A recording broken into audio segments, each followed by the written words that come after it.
We're live. Benny, welcome to the show. Thank you very much for having me. Absolutely. So let's get right into it. For people that don't know who you are, what you do, explain to people what you do, and we'll go from there. So I'm from Ireland and I studied engineering and I did very poorly in languages in school. So at the age of 21, I could only speak English. And that is the way I thought I would always be, that I'm a technical kind of guy, good at mathematics and the sciences, and I would never be good at languages. Fast forward to today, and I run the world's largest language learning blog, Fluent in 3 months. I speak a lot of languages, and the theme of most of the last 20 years for me has been living through other languages. And I try to share encouraging advice with people on how they can do it, even if they come from a background like I did, where they did not have success in languages when they were younger. How many languages do you actually speak? So this will always depend on your definition of speak. Like if you go to that country and have a normal conversation with them for about 5 to 10 minutes. So I'm very specific with this. Fluency for me requires that I have social equivalency. So if I was to go to a pub and hang out with people, I could do that in the same extent that I would in English in these social situations. So they could speak quickly to me, they can use slang, and I can respond. So that to me is fluency. There's other levels beyond that of mastery where I could be an electronic engineer in the language. But with those fluency levels, I'd have about 6 languages. Got you. Okay. And how many conversational languages do you speak? That's where it starts to get a lot fuzzier because I've actually dabbled in over 30 languages over the last 2 decades. And for a lot of them, I put an intensive couple of months in where I reached the stage that I could actually have a very serious conversation with people. And there's loads of YouTube videos where I demonstrate this, but I didn't maintain those languages. So they've really dropped off over time. So if you take a snapshot of right this second, then there's probably another 5 languages I would add to those 6 that I could have a conversation with a patient speaker, but in varying degrees of confidence. But if you gave me a few weeks, then I could add different languages to that depending on the necessity. Okay. What are the 6 languages that you consider fluency in? So these would be French, Spanish, Italian, Portuguese, German, and Esperanto. And then those would be my best languages. The ones after that I would have confident conversational level in would include Mandarin, Irish or Gaeilge, American Sign Language, Dutch, and then a bunch of other ones that if you gave me the time, I'd add them in. For sure. Gotcha. Okay. Wow. That's quite impressive. So I'm a bit jealous because I want to be on that level. It sounds impressive. And one of my goals, one of the reasons I started the blog is because I actually had been traveling. I started traveling in 2003 and I started the blog in 2009. And for those first 6 years, people would meet me and I wouldn't have had as big a list, but I'd still have a pretty impressive sounding list of several languages. And they'd say, "You're so smart." And this really conflicts with how I view it because I am not naturally good at these languages. It's not something that I can do and other people can't. And it's kind of why I'm trying to change that perspective that it sounds impressive when you hear of a polyglot, but it's something I truly feel that anyone can aspire to. When somebody speaks multiple languages and you hear them, you immediately think, wow, this guy's a genius. Why do you think we're so drawn to immediately jumping to, wow, Benny or whoever must be a genius because they're a polyglot and speak multiple languages? It's not that we are, it's that the English-speaking world is, because it's actually way more typical to be a polyglot on Earth. Most people speak multiple languages. If you look at the likes of India, like India's one of the highest populations in the world, it's very typical to speak 4 or 5 languages that are very distinct from one another, so further away than a lot of European language commonalities would be. And there's a lot of other cultures where it's very typical to do trade between borders. And even within Europe, there's lots of countries that it is very natural to speak two or three languages. So it's more a case of English speakers decide this is a criteria that makes you a genius because native English speakers don't tend to speak other languages. But it's got nothing to do with genetics because, people would say, oh, I don't have the genes for it or the natural talent. But, where whatever your ethnicity is, you've come from a background that has ultimately had polyglots in it. You know, if you're European, then lots of Europeans are multilingual. If you're from Asia, lots of Asians are multilingual. And this means that it's not really a factor of whether you're a genius or not. It's just the nature of your upbringing and the nature of how you're currently living your life. And you can see, could I potentially tweak that? What's your take on the whole language learning community? It's quite the community. What's your take on that? Oh, it's been a very interesting experience for me because I came from the travel community because that had been the theme of my life was constant travel. And when I started the blog, I did not know much about the online language community. And initially, there was a little bit of conflict with me there because I was coming to them in a place where a lot of them were truly passionate about learning their languages and they had a lot of opinions that kind of were tied in with that. Now, I'm coming from a very different direction. I am not actually passionate about learning languages. And even though that's what my whole business is built on, I actually don't care about learning languages.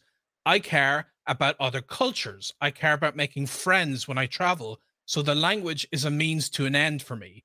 I don't put the language up on a pedestal. And this meant that initially there was a bit of conflict with the language learning community.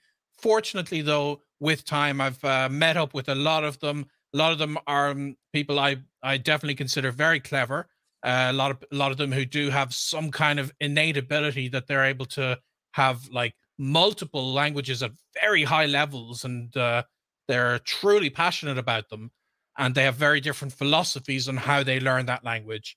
And I found that with something like this, there is no 10-step system where you have to follow these 10 steps and then you learn a language and it's my way or the highway.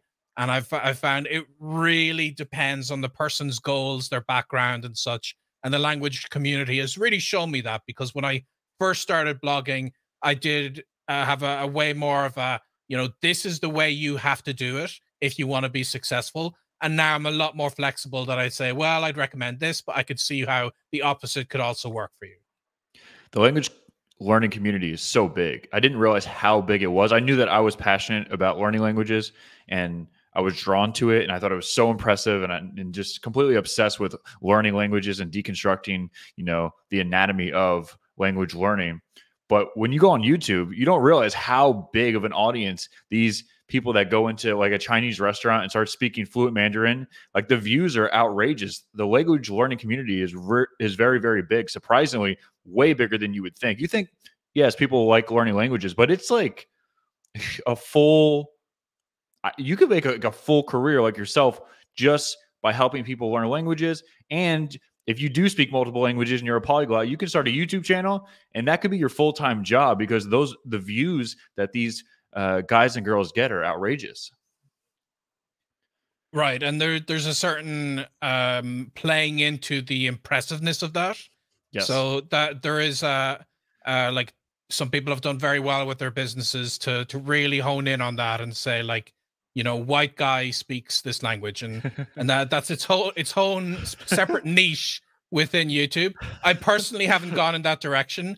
But more power to them that they have inspired people that way. Yeah, everyone in the language learning community knows exactly the group of people we're talking about. So, and it doesn't take long to find those people.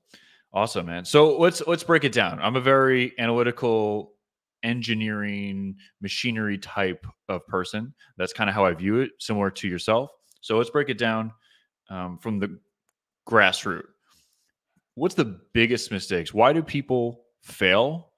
And then the flip side, two-part question: why do people succeed in language learning in your experience?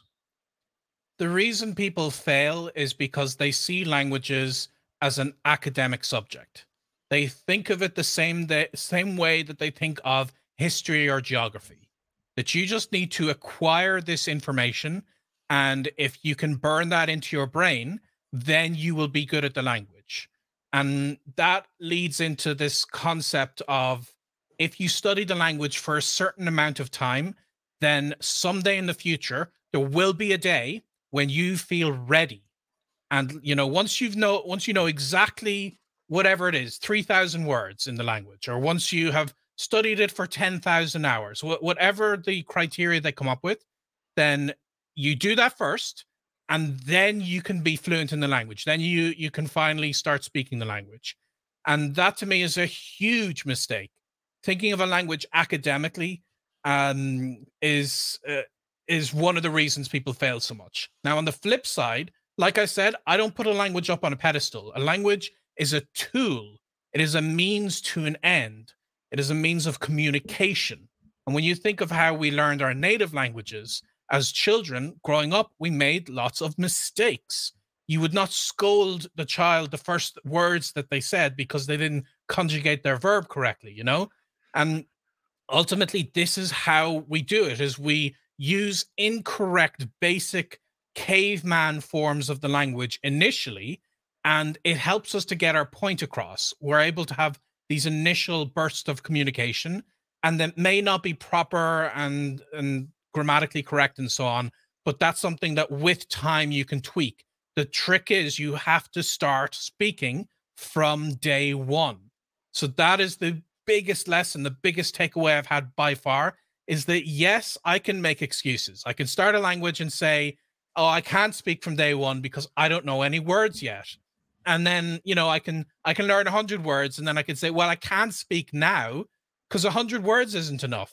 But the problem is, this is just playing into perfectionism, where it doesn't matter what your criteria is. You can decide that criteria is the one that's going to hold me back from speaking the language. And ultimately, you're never going to be 100% ready. That's impossible.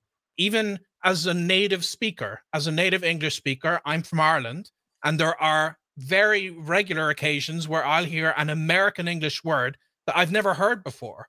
Now, does this mean that I don't speak fluent English? Of course not. It means that my English is 99.9% all the way there, and there's still more for me to learn.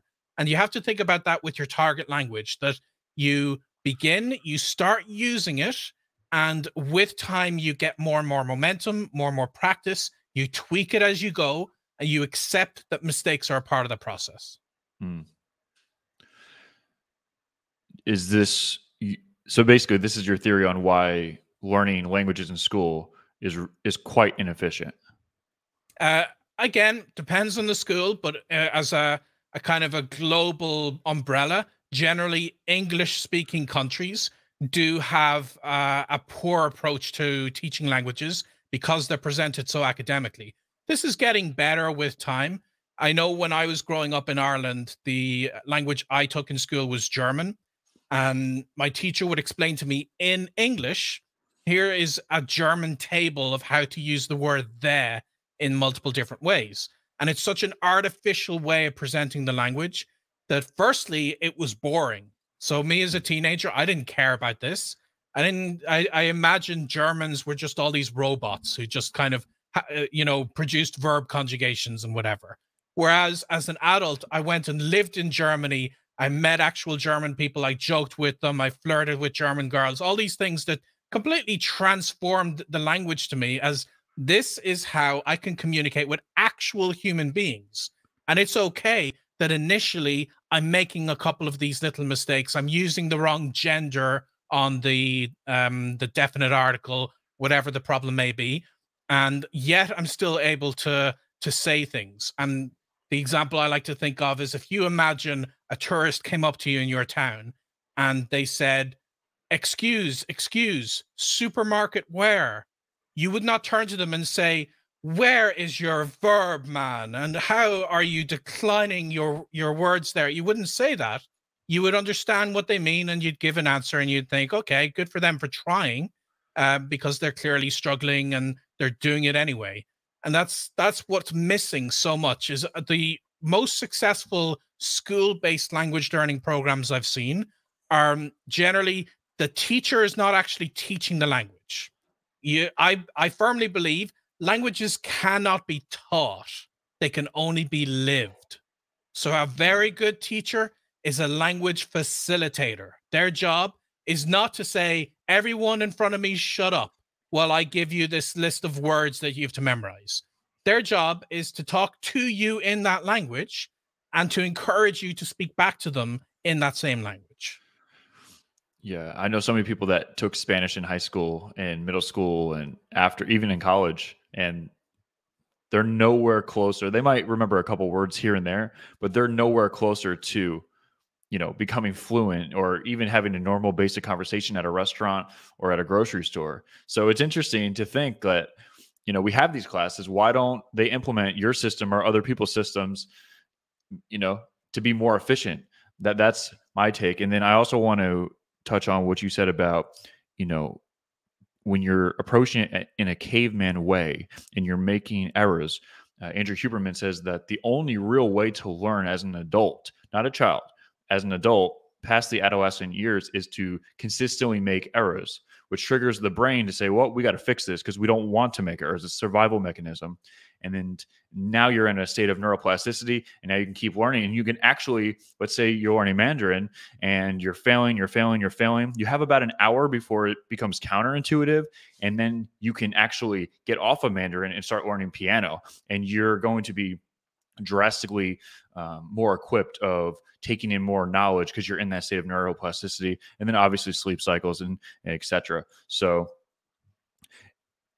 you wonder why that schools don't pick up on it. I don't know if they just don't care or what, but there's a specific system that they're using that's tends to not work. And I think more people should be using, Fluent in 3 months and other systems, and not use the exact system, but implement kind of the sequence and strategy of that system and use it. I think people would be a lot more successful coming out of college, being at least able to speak to someone at a restaurant in Japanese or, Korean or whatever. So I think it's interesting. What's your thoughts? So we'll go down all of the different options. So I know you're the owner of Fluent in 3 months, one of the most popular ones, but I want to hear your take on other learning language programs. Okay. So we can go step by step. What's your thoughts on Duolingo? Good, bad, decent, and what would you improve? I'm not a fan of one-word answers, but Okay. Duolingo, I do know the founder. I've interviewed him in Spanish actually on my podcast about how Duolingo came to be. I can be a little cynical about Duolingo because so many people use it as their only resource, and I think anything that you may list, any product, including mine, including if people bought my book or used anything I use, or anything I provide, if you only use that one thing, your chances of success are very low because it requires a bit of diversity. Duolingo is fine if you're in a supermarket line and you're waiting for your turn and you want to swipe and kind of get a couple of words into your vocab, but it cannot be the core of your language learning. It is a fun gamified system. Some of the examples it gives are a little random, so I don't think it's necessarily as applicable to your day-to-day life, but it will give you an enjoyable way of using your language in some form. So it's definitely better than nothing. And in some ways, it can give people that extra burst of enthusiasm and motivation. So in that sense, it can make a huge difference. So that's a good point. So you believe that with any of these apps or platforms that one isolated by itself is not enough. You actually think that you have to stack it. It's mandatory to get to a superior level in any language. I mean, ultimately, I'll tell you the best resource in the world, another human being. Mm. So my favorite tools are the likes of Italki and Preply, that Mhm. are websites that connect you with native speakers. If you can afford it to hire a teacher, which usually you can because these teachers tend to be in other countries where you can take advantage of currency differences. So those are the tools I recommend. And either that or some way of using the language in your real life by connecting with family members or friends or your local community. That Mhm. is your best resource because that's putting you in a real version of immersion. Even a Zoom call is this real sense of I need to communicate with this other person. And as long as they're not teaching you the language, as long as they are facilitating your experience to genuinely use the language, then that is your best resource. Everything else is secondary. So I have other apps and stuff that I use, but I wouldn't rave about them. They might solve one very specific problem that I'm trying to solve in the language. And in the case of Duolingo, this is I have a few minutes to spare. I might check it out for a couple of minutes and get some random words in my head. Yeah, I was going to ask you about Italki because that was later on in the question stack. But since you brought it up, I'm just going to ask you now. Italki is, like you said, one-on-one with either with a teacher or another native speaker in your targeted language. When you're just starting out, maybe you know a couple sentences, maybe you know 50 words. I feel like a lot of people, the process is hindered because they don't feel that they're ready. They don't want to get stage fright. They don't want to look at someone and not know what to say. So two-part question for Italki is, or when is Italki, when should you jump on a Italki or similar platform like that? Is it from the very beginning? Is it when you know a couple sentences? And also, what's the best way for a tutor to teach you? So we've established that talking one-on-one like we're talking right now is the best way. But obviously there's good, bad, mediocre teachers. What's, in your experience, the best way that a tutor should be taught? So if someone is in a classroom or they're on Italki, they know this is the best approach, and maybe to switch a teacher. So with like when you do it, speak from day one. This is my mantra. As soon as possible, book your lesson and just do it, because otherwise you will make excuses. You know, do it when you know this many words. Do it when you feel confident. Absolutely not. That's the worst one of all, when you feel confident, because if you're a perfectionist, that will be never. I've met people who could wipe the floor with me in terms of like what they know in the language, the amount of vocabulary and grammar and whatever. And yet me, as with my caveman level in the language, I was speaking more confidently and way, way more than they were. And it's because they just didn't feel ready. They thought they need to learn some more. So you have to start from the beginning. Now, in terms of what you do with your actual teacher, when I start to learn language, I generally book like 5 or 6 completely different teachers over a 1-week period, just to see which one I'm going to jive with the best. And I eliminate them, and I'm as ruthless as I possibly can be. Because if a teacher starts talking English to me, even when I've specifically told them I don't want us to speak in English, then I know they're just not the right fit for me. If a teacher relies a bit too much on pre-made slides that they like to use with all of their students, then I know they're not going to personalize it so much for me. And that just bores me. That just brings me back to the classroom experiences that I found so tedious and unengaging. So these kinds of things are what push me away.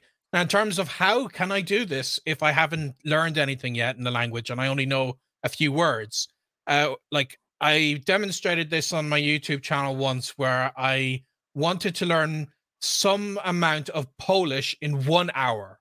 And I documented the whole thing. I got a touristy phrase book, and from that phrase book, I saw a few things of like, I'm from Ireland, and my name is, and whatever. And then that was obviously not enough, because you can't learn, you can't possibly learn enough phrases for a full half-hour conversation. So one thing I did was I kind of cheated a little bit. I opened up a Google Translate, like I opened it up in a new tab. And I don't think it's a good replacement for language learning, but it can be a good crutch to help you when you really are desperate. So I didn't know any Polish, but I wanted to make sure the conversation wouldn't switch to English. So I looked up very quickly, could you write that for me, please? So the teacher might have said, blah, blah, blah, blah, blah, blah. And I just like read my pre-translated phrase, could you write that for me, please? They would write it in Polish. I would copy and paste that over to Google Translate. And then I would see what they're saying to me. And then I would type my phrase. And it was like a really messy thing when you're using Google Translate.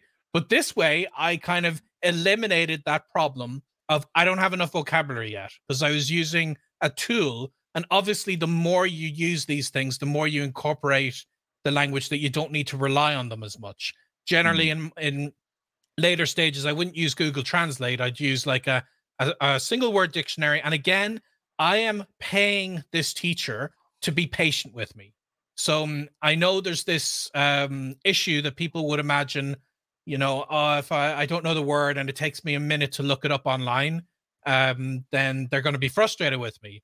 And I say, who cares? You know, if it's a teacher, you're paying them to be patient.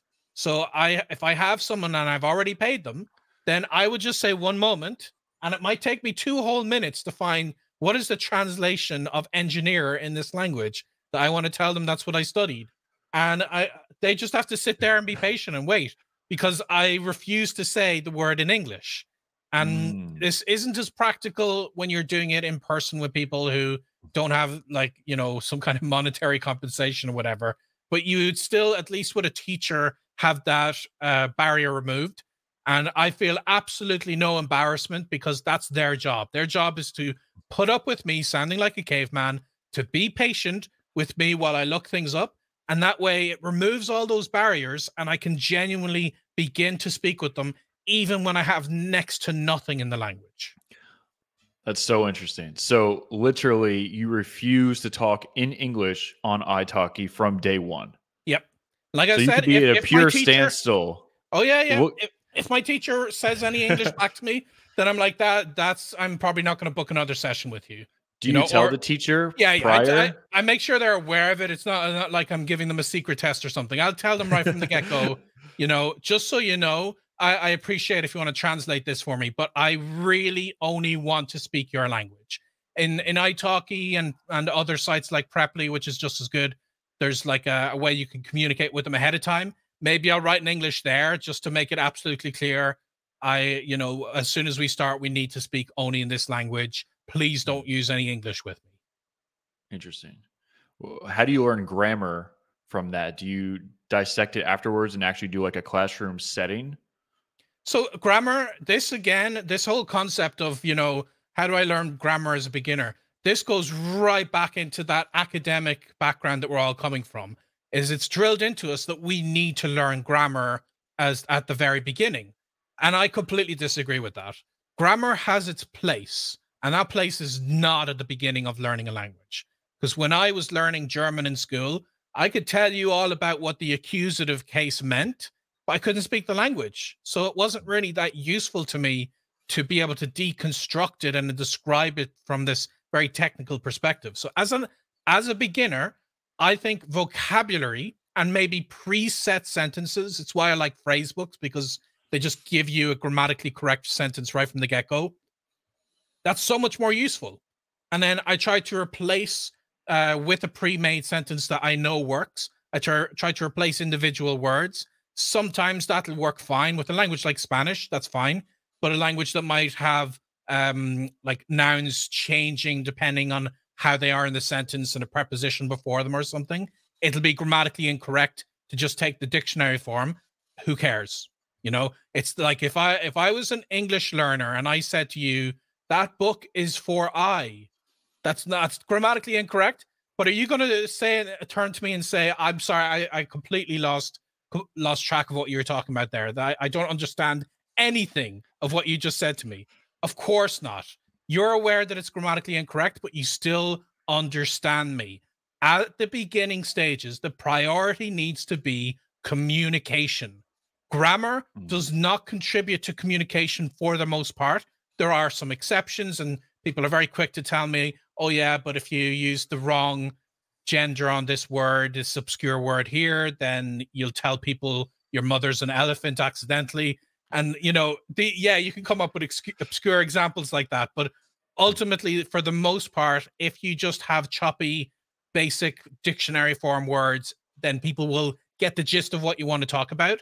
And then when you have the momentum, the way I've gotten up to like professional levels in a language, and I've got C2 diplomas in languages, I've worked as a translator, and I have like truly honed my skills in that language, is I do come back to that grammar at the intermediate stage. Because at the beginning stages, my biggest issue is just communication. At the intermediate stages, I can talk about what I did over the weekend. I can have those basic conversations.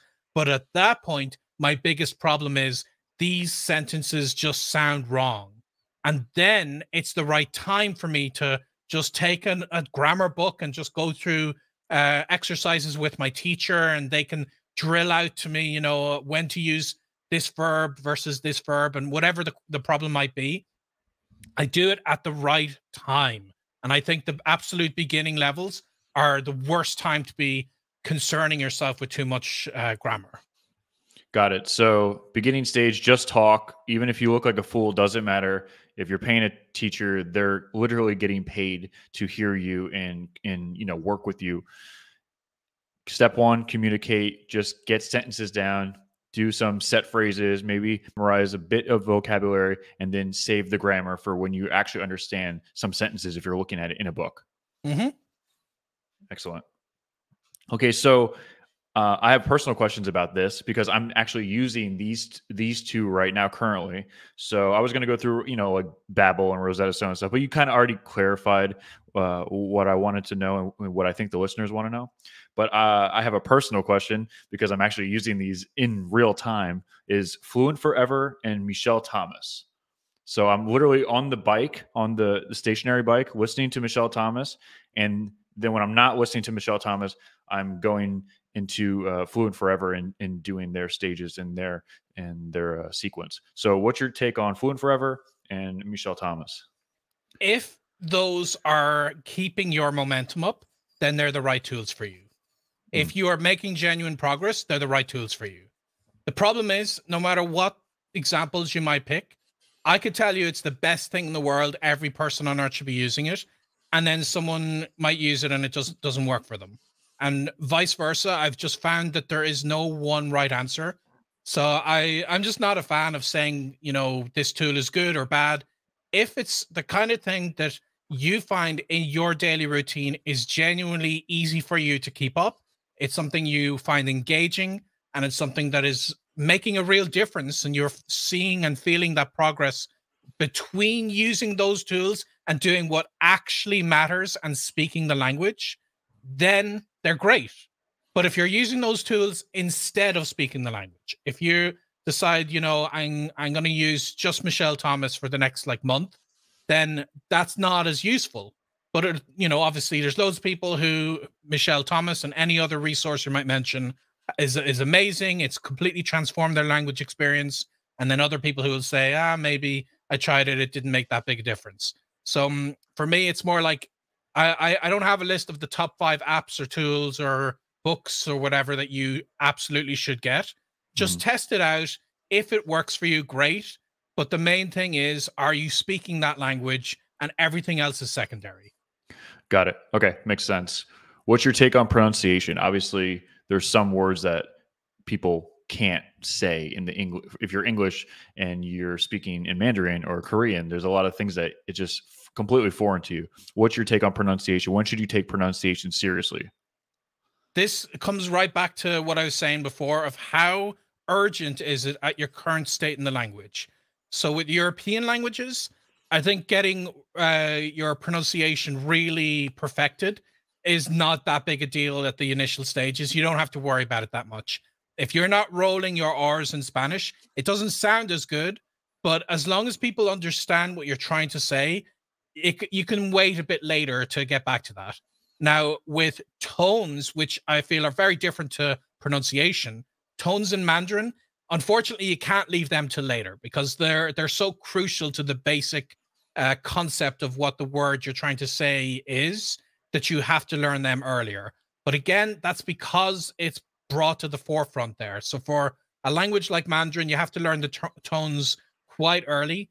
But in other languages, pronunciation is more a nice to have. Some people get so obsessed that they'll say, I have an accent in a language. Who cares? The accent is not going to prevent people from understanding you. An accent is more something I care about at the absolute mastery level of a language. When I'm trying to work as an engineer or I'm trying to blend into the country and I want people at that stage to accept me more and use way more advanced slang and whatever with me, then I might start really tweaking my pronunciation. And so loads of great ways to do this. And one unconventional way that I found, and again, only in the latest stages, I'd never do this early on, But one thing I found with several of my languages was actually getting singing lessons, because a language teacher is actually just not equipped enough to help you with your pronunciation. They know the content of the language. They can help you with the vocab and the grammar and all that stuff. But generally, they don't know that much about how to reproduce the individual sounds, how to describe the position your mouth has to be in and where your tongue goes, and the musicality of the language. Whereas just personally found singing teachers are so good at that. And they may be monolingual, like in the language that I'm trying to learn, and know nothing about how to teach languages, but they'll hear these mistakes I'm making and they'll tweak them. So I've done that for several languages that are my best languages, but I don't really care about pronunciation at the early stages, because I just accept I'm going to sound like caveman, like a caveman. I'm going to sound like a caveman with an English speaking accent. That's just the way it is. And I can cry about that all I want, but it's not going to change anything. It's better to worry about it later. Later on, I can tweak it. It's a bigger priority at the advanced stages. But earlier on, unless it's something like Mandarin, where it truly changes the meaning of the word if you get the tones wrong. But it doesn't really change the meaning of the word as long as people understand you, if you're not saying it exactly the right way in a lot of other languages. Got it. Okay. Makes sense. So save pronunciation and grammar to the later stage. In the beginning, just focus on talking. Even if you sound like a complete imbecile, it doesn't matter. You're going to sound like a complete imbecile. There is no if about it. And I genuinely think I am not smarter than other people. But the reason that I've learned so many languages is because I'm not resistant to sounding like an idiot. I embrace it. I'm okay with the fact that I am not going to be able to express myself to a very deep level, and I'm going to have an accent, and I'm going to sound like a caveman. That is my reality. There is no if about it. There's no if you sound like an idiot. You're going to sound like an idiot. Embrace it. Accept that that's your fate. Embrace it. And the more you embrace it, ironically, the less like an idiot you're going to sound, because you're going to get so much practice that you're going to be able to work those mistakes out of your system, and much quicker along your journey, you're actually going to sound a lot smarter in the language. Yeah, so basically you have to accept the fact that you're going to look like a fool, and if you're not okay with looking like a fool, it's going to be a rough road in order to get to a mastery level of any language. Personally, I think it's an impossible road. Okay, like, impossible. The only way anyone's ever gotten to mastery is accepting that they're not a master. Okay, makes sense.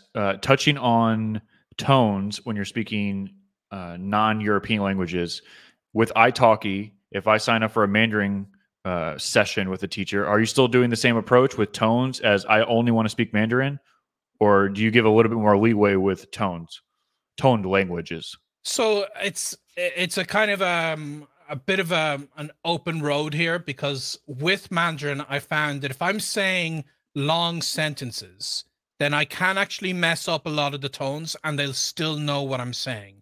So there's a bit of leeway there as long as I'm saying long sentences. But for individual words, if you just say a word without any context, they're going to have absolutely no clue about what you're talking about.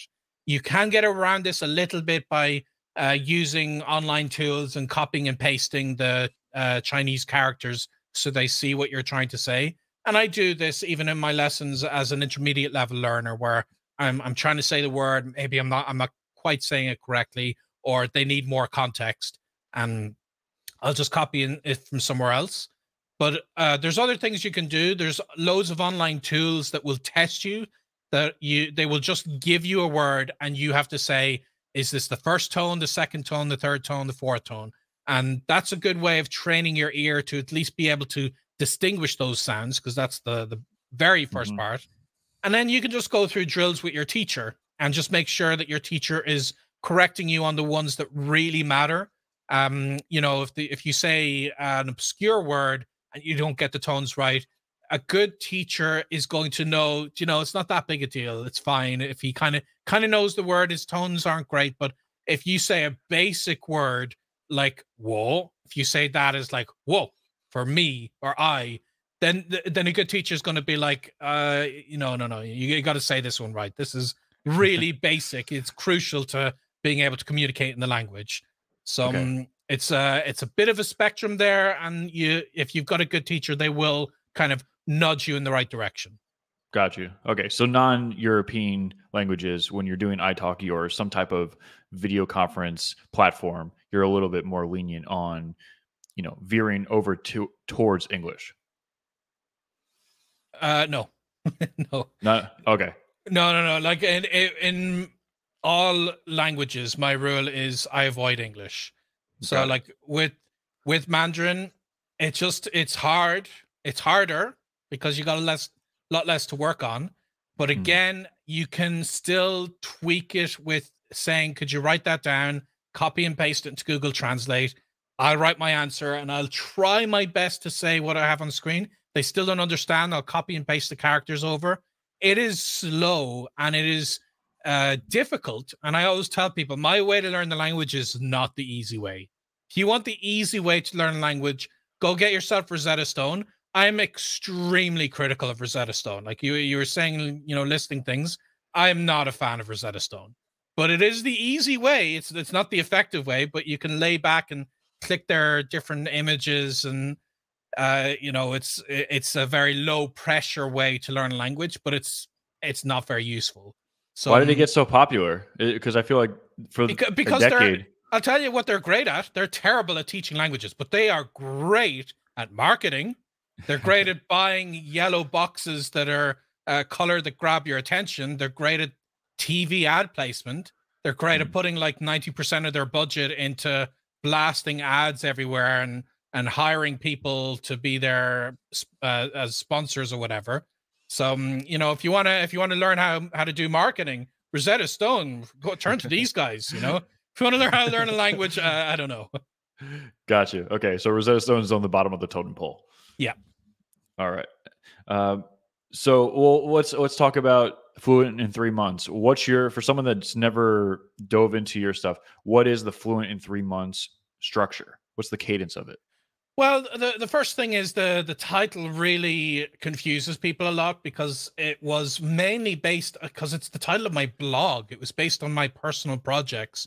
So I don't actually have like follow my program and you will be fluent in 3 months. It's more a case of I was traveling very consistently. When you travel, generally the tourist visa limit is 3 months in a lot of countries. So that's the time I had to do whatever I could in the language. So I aimed high. I aimed for fluency, and I would have successful projects and I would have unsuccessful projects. So I had a mixture of the two, but I liked the ambition. It really fits in with the SMART goals mindset of specific, measurable, and all those things. You have to have a timeline that you are learning the language in, because one thing about having a blog is you can imagine it's not going to come as a surprise to you that one of the biggest spikes of traffic I see is at the start of the year, because that's when everyone has their New Year's resolution. And the resolution is generally just learn Spanish, learn French. And that lacks everything about a SMART goal. So I recommend that people, like I like to describe like another way of thinking of my brand is specific target, specific deadline. So how that looks to you may be very different. How it looked to me, where I could put 8 hours a day into this project because I would work before I would have the 3-month project. So I would have very little work to do during it. And I would be in the country and it would be my absolute priority. And I'd be avoiding English speakers, and I've got experience with other languages. In that case, it is potentially possible for me to reach fluency in 3 months. In your case, if you have a family, you can't travel, you can only put 2 hours a day in, it's a lot less possible that you would get to anything close to that level in 3 months. But you could still do something significant in 3 months. You can have your first 15-minute conversation with somebody, for instance. That's one thing that I have a challenge that people join a community, and that's our goal in that community, is to try to get people to have the first 15-minute conversation. And that is something that is realistic over a 3-month time span. And again, it's based on everything that we've talked about today. It's speak from day one. It's getting consistent spoken practice in the language. And then we have a community and people who train you to do that and such. And it's pretty impressive. Like if you're able to talk to someone in a targeted language for 15 minutes, relatively good. I would say most people would say, yeah, I speak French or I speak German. It might not be fluency, mastery level to, Benny Lewis's standards, but most people would be happy with that. Yeah, and that's why we think it's a realistic part of a challenge for people to aim towards. So whether you follow my particular program or not, you should have specific targets in mind. It doesn't have to be 3 months; it could be 6 months. But the problem with a New Year's resolution is it kind of implies by the end of the year, and I don't think that's as useful. I think there needs to be some kind of pressure that you have to perform something, because otherwise it's too far off in the distance and you don't really put any effort into it. And it needs to have some kind of intensity to it to really push you up. Because whenever someone says, how can I learn a language in just 10 minutes a day? Then I'm like, oh, I am not the guy to ask that question, because I'm just going to tell you. Fluent in 10 minutes. I'm going to tell you need to change your life in some serious way. You need to give up Netflix in English. You need to stop spending like 2 nights a week socializing with your friends in English. You need to make sacrifices to find the extra time that you can make a realistic difference in your language. Do you think if let's say you're trying to learn Spanish and you watch Narcos and you watch it without any subtitles, just pure Spanish, or anything, you change it to pure Spanish, maybe you're watching Money Heist, which is from Spain, can that help, or that's just a complete waste of time? You're better off communicating. So it's not a complete waste of time, but the problem is I made this mistake. I was sitting my C2 exam in German. This is the absolute most difficult, highest level exam. And unfortunately, I failed one section, which meant they didn't give me the diploma. That section was listening comprehension. The reason I failed it was I had the radio on for half the day, and I would turn the TV on to German shows, and I would think, I am getting so much listening practice that I've got to be getting better at listening. I wasn't getting listening practice. I was getting passive hearing practice, which is not the same thing. Listening and passive hearing are 2 completely opposite ends of the scale. So having Narcos on is not useful in and of itself. It's having Narcos on and I would say with subtitles. Like, even at high levels of the language, I still have subtitles, but never in English. I'll have subtitles in Spanish. And that way I can actually see what they're saying. And, if they're speaking quickly, I'll pause it and I'd be like, they just said a word there. I don't know what that word is. I'm going to go search for it and figure it out. Or I'm going to make a note and I'm going to talk about that with my teacher. And I actually genuinely did this before I went to Mexico in November. I actually binge watched Narcos Mexico. And like, I already speak a very high level of Spanish, but I learned Spanish in Spain. So I had very little understanding or exposure to Mexican Spanish. And I started seeing so much terminology from them speaking it in this show. And that helped me tremendously. But the difference was I already had a high level. So it was something I could just enjoy by relaxing at the end of my day. Beginners will find it a lot harder to watch a Netflix show in their target language. There's other things that I do. I would maybe shorter form content is a lot easier to swallow. Some YouTube videos are good because they tend to be just 5 or 10 minutes long. And on top of that, YouTube has that little gear icon you can press and change the speed to be 0.5.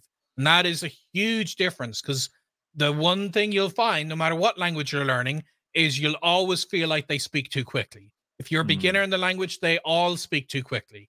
So make them speak slower. That's an option you can do on YouTube videos. If you listen to podcasts in your language, then any good podcast player will also let you slow it down a bit. But you also have to be strategic about it. Just having it playing is one thing, but I try to make it a true learning experience where I have a pen and paper and I'm taking notes, or I'm putting them into Google Doc or something. And it's a genuine, I am actually learning the language, because I know there's that temptation of like, how can I learn the language in the laziest possible way? Of just have the TV on in the background, have some noise here, and that sounds great. And some people are able to multitask in a way that they get some kind of absorption. But I personally can't do that. I can't do four things at once, one of them being learning the language, and actually get something genuinely useful out of that experience. I have to give it 100% of my attention, and it has to be really like I hear them say something, and rather than being like, oh, I don't understand that, shrug it off, Hmm. pause, and Google. I might spend the next 20 minutes looking up all the different ways this expression is used. And that means it might take me the whole day to watch one episode of a show, but at least I'm actually genuinely having a learning experience from it. Got it. So you're actually not sitting there and binge watching Narcos. You are there with a pen and paper. You're pausing, going backwards. What's that? What's this? And really dissecting it. For most people that hear that, that doesn't sound too enjoyable. So there is a difference. Like technically, you're studying. You're not really like consuming entertainment. It's a good point because a lot of people want to do the lazy route and just Yeah, no, watch Narcos. I can have lazy routes, but I accept this does not count as my true language learning time. Like Got I it. created separate social media accounts for the languages that I learn. I actually have 14 separate TikTok accounts and 14 separate Instagram accounts for the various languages I want to switch between. And I will use TikTok and I'll swipe up and just kind of listen to one thing. But I also accept this does not count as my actual language study time. This is fun and enjoyable, and a lot of those are very visual, so it takes a lot of the pressure off. You can still get entertainment value out of it, even if your language level is a bit lower. Hmm. But it does not count as actual, genuine study time that's really going to push my language level up a notch. Got it. So do it, have fun, but it doesn't count to actually be like uh, an important task in your language learning cadence. Yeah. Do it, awesome, but you know, don't expect you're going to be fluent in 3 months just by watching Narcos Mexico. Understood. All right, that definitely helps out a lot of people and clears up a lot. Now you said a couple things. So the one thing with the dialect, you learned Spain Spanish, and then when you were going to Mexico, it's virtually a different language, but you have the basis of it. Like Argentinian Spanish, I've heard people from Argentina, they're like, man, listen, if you go to Mexico, like I speak Spanish. I'm from Argentina. I can barely understand what they're saying. I can put stuff together and it's a choppy sentence. So it's also important. And obviously in India with Hindi, there's a lot of different dialects, Arabic, tons of different dialects, Chinese, a bunch of different dialects. Be patient with that. What would be your 2 cents on, languages that have multiple dialects? I think there's a temptation to take that a bit too far. I think with Spanish, the idea of I couldn't even follow people.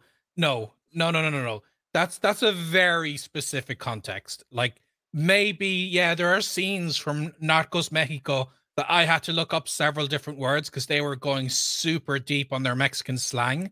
But Hmm. for the most part, if you speak any one dialect of a Western language, you're fine. It's Okay. more it's another this is another nice to have thing. That it's the same that you and I could communicate absolutely fine, even though I speak Irish English. And Mhm. if you use a word that I don't know, that's one word out of the whole conversation that maybe I have to look into. And it doesn't like I could over exaggerate and only use like the most obscure Irish English words to confuse you, but that's not a realistic situation. Now, having said that, Arabic is different because it's kind of for complicated religious and political reasons that they call it dialects. But realistically, the dialects of Arabic are just as different as European languages are different, if not more Mm. so in many cases. Wow. And then with Chinese, again, the dialects like Cantonese and Mandarin are completely unintelligible. Like there's some words you'll recognize, but they are for all intents and purposes completely different languages. So that's more of a like how is the word dialect used in different languages. But for anybody learning most Western languages, I wouldn't worry about dialects too much. Yes, they exist, and yes, there was a bit of an extra stuff I had to do when I moved from Spain to Argentina. There was absolutely new words and new ways they used the language. But for the most part, it wasn't really that big a deal. The fact that I spoke fluent Spanish meant that I could live my life very, very quickly and easily and it was just a little bit of extra work to make some minor adjustments. Got it. So yeah, it's basically similar to if you're from Mississippi or Alabama and you have a Southern accent and you're talking to someone from Great Britain. Yes, we're still speaking English. We sound different, but we can still understand. And I might say a slang word from Mississippi. You might say a slang word from London, but we're still getting the gist of it. Yeah. Got it. Okay. And you said something very important because a lot of people learn sentences, they learn sequences, they learn vocab, but listening is a big deal. And I feel like a lot of people crumble when they start speaking to someone and then a native speaker will speak back and they're like, whoa, I know my set phrases, but I don't understand what you're saying to me. And now I'm confused. And now the pressure, I'm starting to sweat. What would be your best tactics for increasing listening skills and actually understanding and comprehending what a native speaker is saying to you? Because I believe a lot of the times we focus on speaking, but not listening. So listening is obviously just as important for conversations at the beginning. But what I would say is, again, the main issue I see here with people is a bit of perfectionism. That when someone speaks back to you, you are never going to understand everything as an absolute beginner.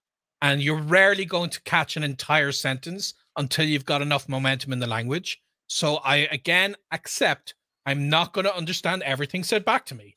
So what I try to do instead is I try to see, are there key words that I can understand? And can I extrapolate the meaning from those keywords? So if somebody says to me, Benny, blah, blah, blah, blah, blah, dinner, blah, blah, blah, tomorrow, then, all the other words they said, I just didn't catch. But I caught that dinner tomorrow. So it would be reasonable for me to maybe guess that they might be inviting me to eat dinner with them tomorrow. And I might follow the conversation in that thread. Now, maybe I'm wrong. And maybe they're telling me they're having a private dinner tomorrow and I'm not actually invited. But, if I make that mistake, the earth doesn't open up and swallow me whole and send me straight to hell. There's not this giant consequence, It's just like, oops, I didn't understand what they said and I've learned a lesson and conversation goes on anyway. So you have to guess. And that's the thing about listening comprehension. There has to be this acceptance that you have to make your best reasonable guess when you're trying very hard to understand individual words. Because if you start kicking yourself that I didn't understand what they just said to me because the whole sentence was incomprehensible to you, then tough luck. That's just a natural part of the process.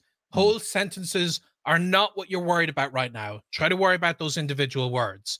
And then what I do to try to train that is I will, again, like I said before, I'll slow things down. I'll make sure if I am listening to things that there's some form of a transcript that I have available to me so I can associate the written form to the sounds. Because with the likes of European languages, sometimes we can see something written down and understand it immediately because of common vocabulary and whatever. But if you hear those same words spoken out loud, you've no idea what they said, even if it's literally written the exact same in English because they put their language pronunciations on it. Whereas if you see that connection, so I do try to make that connection and have as much material with transcripts as I possibly can and try to build up. I would never turn on the TV and watch the news in the language without subtitles or anything because they're speaking quickly. It's way out of my depth. I would try to find something maybe that I've already seen.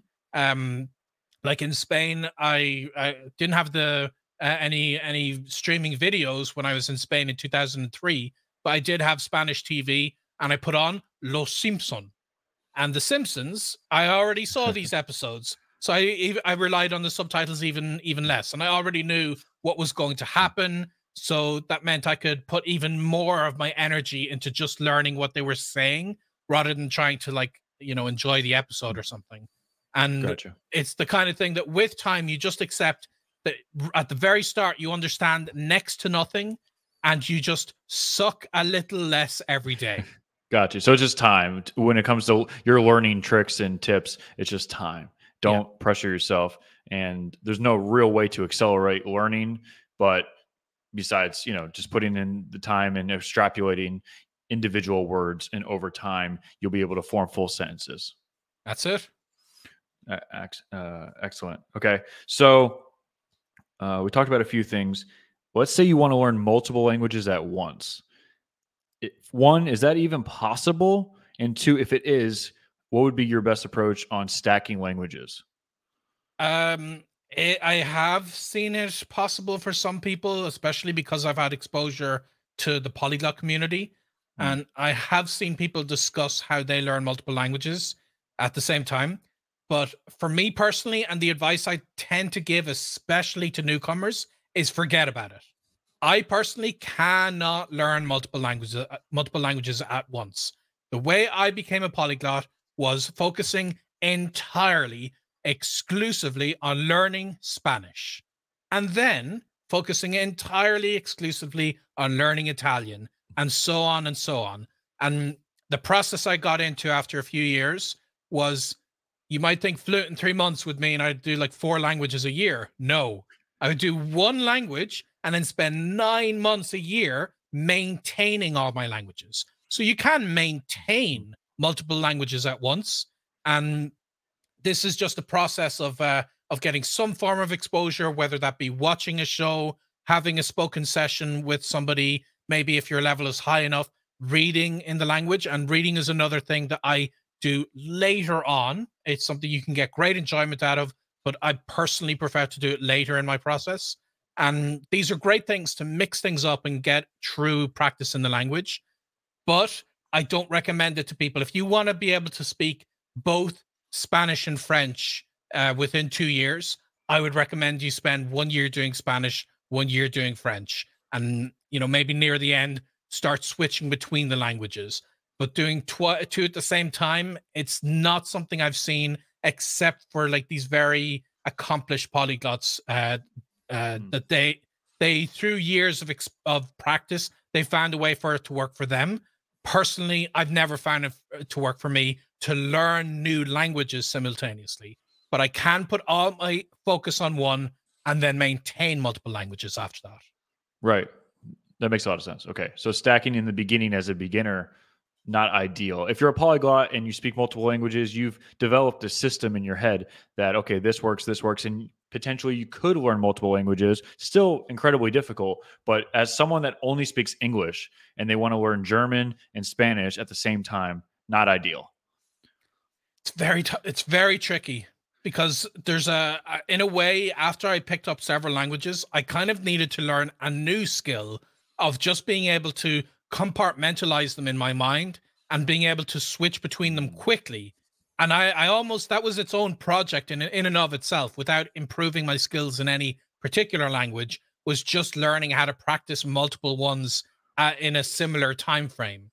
And the problem is, if you are starting off and you're learning both Spanish and German, they're just going to blend together, and you're going to forget, like, is this word how you say it in German or is how you say it in Spanish?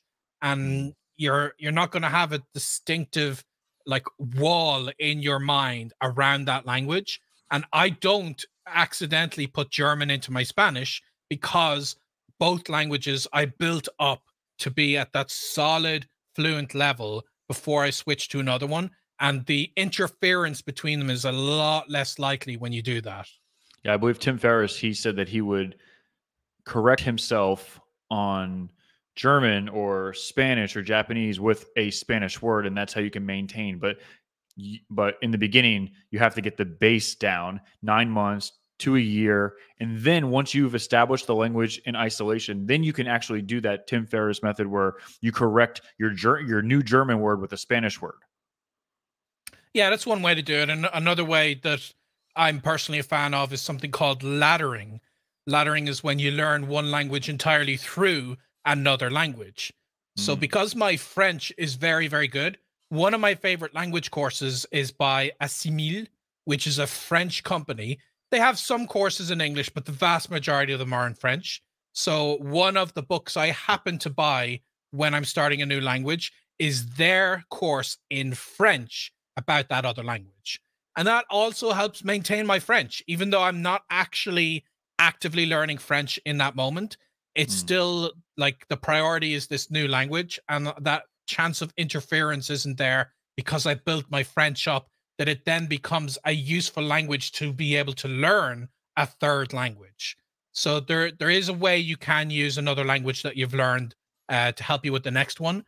But I don't tend to talk about that as much because these are things that polyglots have to worry about. And I'm way more concerned about helping people to begin learning their first or Mm. potentially second language. With laddering, do you ever get them mixed up? No, because my French is at a C2 level. It's one of my best Mm. languages. I've worked as an engineer in French, and I've kind of burnt the way French vocabulary works into my brain, that it has to, like, the position my mouth and tongue are in have to be a particular way for me to say a French word. And then if I'm learning Arabic or Chinese or something through French, those are such different languages that it just doesn't happen as much for me. Okay. Okay. Gotcha.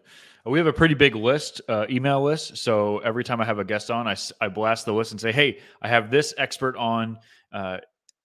Now's the time to email me back any questions that you have for the specific expert. So we have a couple fan questions.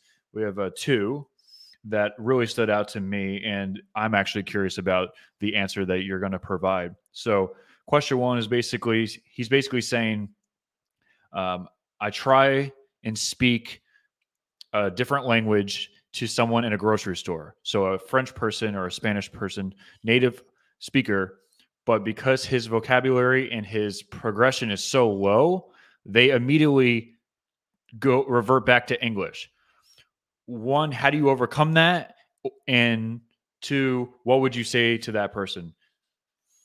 Okay, so this is a very good question, and I have dealt with a lot myself as I've traveled. That like the supermarket situation is unique, but one I've had to deal with is an English speaker in another country that people just generally want to speak English to me. And if I'm in language learning mode, that's just not ideal. So one reason that happens, that people tend to think incorrectly about why this is happening. They tend to imagine this is because I don't know that language well enough. That's the most logical thing to have in your mind for the reason. But I don't actually think that's why for a lot of people. I think it's because of your body language. It's because of Mm, how you're presenting yourself. It's because of your confidence level. And I found that when I am a beginner in a language, if I'm kind of casually laughing at my own mistakes and I'm not constantly saying, and like shaking in fear, then mm, if you think about it, if somebody is nice, if they're a good person and they see me in clear pain trying to speak their language, if they're a good person, they will want to relieve me of that pain. And the best way to do that is to speak English to me if they know I'm an English mm, speaker. So that's the way I think of it. It's not because of my language level. It's because I am projecting this idea that it is it is extremely uncomfortable for me to speak this language. Please save me. So I always tell people that, hesitations are going to happen. You can't just tell yourself, don't hesitate. That it doesn't work that way. But instead of hesitating with like awkward pausing sounds, I try to hesitate like Jack Sparrow. And I have these like dramatic pauses that, I would say, I want to go to the supermarket. And like it's That's it's the awesome. same thing. Like I'm in my head. I'm like, what's the word for supermarket? Oh God, what was it? What was it? But you're not seeing this like, oh, I'm biting my nails and I'm apologizing. I'm such an idiot. I'm so Lo sorry. siento, lo siento. Yeah, you're and that completely presents you in a different light. So I Mm, really feel that a lot of your listeners may have situations where, and it happened to me, and the likes of Paris is a typical example people give, that people tend to reply to you in English if you're in this particular town where a lot of people mm, speak English. And I found it's body language, and it's not. It's also on top of that, it's your negative body language from your awkwardness, but it's mm, also your body language as being a foreigner.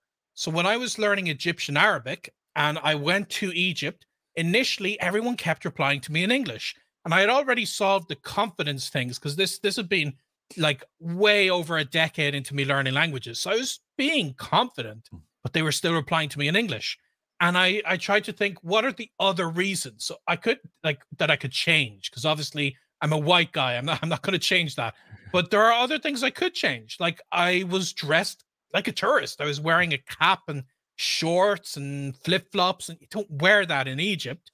And I was completely well shaved, and most Egyptians had a mustache or a beard. So I actually, you just don't think about these things as being as overlapping with language learning. But I put serious effort into my closet, into my body language, Mm, even my grooming, and that completely transformed my experience. That I didn't learn more Arabic over 1 week, but I did make all these adjustments, and I just looked a bit more like an Egyptian. And people just replied back to me in Arabic, even though my Arabic clearly was not native and it was had mistakes in it and everything.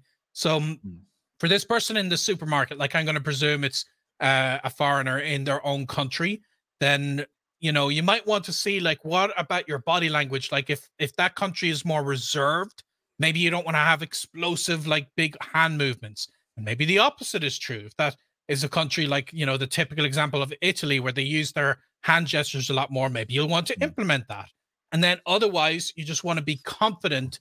And then if they still reply in English, just make it clear. Like, just say, "Do you mind if I practice your language? I'd really like to speak some." And that mhm, alone might completely change it. Because again, if they're replying in English, they may feel they are doing you a favor. And mm. you just want to make it clear, "I want to practice your language." And those words sometimes touch people's hearts, and they're like, "Oh wow, okay." Then even though you're going to struggle and whatever, let's absolutely maintain this language. Yeah, I've heard the Paris for sure. If you try to speak French to people in Paris and you're an American, they go right back to English. So I So would say it's not because you're an American, it's because you look American. got it. So Okay. the mannerisms and, like, the volume of your voice, all these things that you can tweak, and actually the confidence, because that worked Mm, against me. I try to be confident mm, when I speak a language, and that has been a benefit for me in most places. In Paris, it was actually a negative, because confidence in your French can come across as arrogant, and they don't mm, appreciate that. So I try to just look more humble, and to even, like, apologize that my French wasn't as good as it could be. And that showed them that I had respect for French, which is something that you understand when you get into French culture, and especially Parisian culture, that mm. they need to know that you see French on this pedestal. And that understanding completely transformed my experience. And ever since I've been back to Paris, I always have positive experiences, even though initially my experiences were unfortunately negative. And it's not just because I improved my French level, it's because of all these other important cultural tidbits. Mm. So if you do try to look the part, you do everything. You extrapolate all the variables that go into you looking like a native speaker or just not looking super American.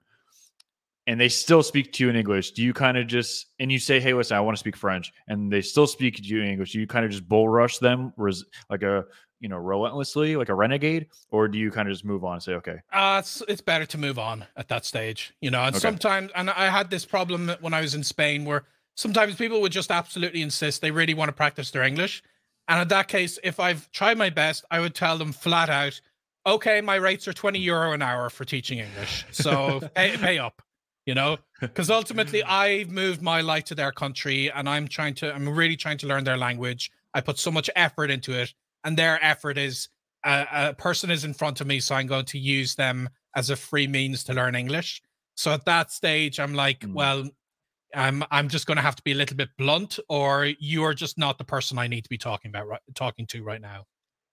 okay." And you said also something that you don't understand the culture until you speak the language. Do you find that true in all of the languages? Like, I don't know if that's true because I don't speak German, but with German grammar, the way it's the way the cadence of the grammar is in German, they actually think differently than Americans or someone in England that is a native English speaker, and Japanese, Korean, and so on and so on. Do you? I've heard this a lot, and you have experience with this. Are you not completely understanding the culture until you speak that language? Um, I would agree with that. I mean, there's certain exceptions. Like some countries have some people that have such a good level of English that you Mm, can genuinely make friends from the country. The catch is they may be adjusting to your culture. So it is true that I feel that by speaking the language and being able to speak to people that don't speak English, I have had a window into other countries and other cultures that I feel like tourists will never have. mm. And part of that is like, you know, how the language works differently, but I don't necessarily say that influences the culture. It is your doorway into seeing how locals actually act Mm. beyond the window that you're going to get through English, which is a very specific window of those who may just be catering to English speaking tourists. So Right. I've had so many amazing experiences in 20 years of travels, the vast majority of which I can relate to people who I use the language with who would not have otherwise been able to speak with me. But do you find yourself thinking differently in, let's say, engineering or cooking or exercise or whatever, just by embracing a new culture and seeing things through their eyes? Do you find that you're getting smarter in other aspects that have nothing to do with languages? I don't know about smarter, but I've definitely been influenced, and my personality and lifestyle has changed dramatically because of the countries that I've been in. Mm. And things linger. Like even after I spent a while in Japan, I still remember initially I was still bowing a little bit when I would hand somebody like $10 at the gas station or something, and like I would initially be offended when they wouldn't be bowing and they wouldn't be using both their hands when they hand me the change back. Um, and you know things like that linger, and I appreciate these little cultural tidbits that I picked up. And of course, some countries do some things better in terms of cooking and I don't know financial management and Mhm. history and culture and personal interactions. And There's a long engineering? list, and engineering, and there's a list. Like everything could potentially work differently in another country, and if you try to take the best out of that, then you can absolutely improve your life in those ways. Got it. The last question that we have from the fans, well, we have a lot of questions, but the main question that I wanted to ask you, I had to cipher through a bit of questions that they sent over, was basically she's saying that when she's learning the language, she's constantly in her mind translating English to French, translating English to French versus a baby that sees a cookie that is speaking French or Spanish or Japanese, they don't identify, oh, that's a cookie. So let me translate it in my mind to the French word for cookie. They just view the cookie as the French word, and that's she's basically explaining why she believes that that's why babies and people in their adolescent years learn faster. What would you say to someone that is? What would you say to that in general? And then what would you say to someone that is constantly in their mind, not writing, but in their mind, translating the English word to a Japanese word or a French word? So, firstly, the concept that babies are better learners, absolute hogwash. It is nonsense. So, there was a study done by the University of Haifa in Israel that found that under the right circumstances, adults are better language learners than children. When you that example you gave us, oh, the baby doesn't translate cookie. The baby's an idiot. The baby's not going to be able to speak the language for years. The that word cookie might be one of 20 words that baby knows, whereas you know thousands of words in your native tongue, which have given you a leg up. You have an advantage over a baby. Babies do not learn languages to basic conversational levels in a few months. It takes them years. So that comparison is a waste of time because you're really comparing apples and oranges here. The next thing is let's compare let's compare children to adults. So like a 7-year-old who already has a certain like mastery of their native tongue. Mhm. Um, yes, they will also tend to learn languages faster, but it's not because they're a child. A friend of mine, Katsumoto, he says that children are not better language learners than you. They just have no escape routes. And that's the way I Mm. think of it. A child who is put into a situation where they have to learn another language, they are going to, if they're living in the country, they're going to be playing games in that language. They're going to be watching cartoons in that language. They're going to be socializing with their friends in that language. And these are just good approaches to learning a language. An adult typically gets a dusty old grammar book or goes to a class filled with 30 other people and shuts up for an hour while a teacher talks at them. That's not a good approach, but that's generally what adults do. And that is why adults are worse language learners than children. It's not because of any inherent talent. It's because of the approach, the method. And there are countless examples of people who, as adults, have successfully learned languages relatively quickly. Even if you look at the several years time span, that's still faster than a lot of children do. So loads of counter examples there. Like, there are more children who learn languages faster than adults, but that if you take away the actual method and you've compared an adult who is living their life with the same level of consistency as a child who's living their life in the language, you would find that maybe the adult actually has a bit of an advantage. The adult can control their entire day, so they could structure their life to potentially, like outside of work, they could potentially be doing the language, or they could move to the country if they were serious enough about it. A child can't do that. A child has to ask permission from their parents for everything. So I'm very skeptical of this children are better language learners. That is an approach question. Children generally have a better approach.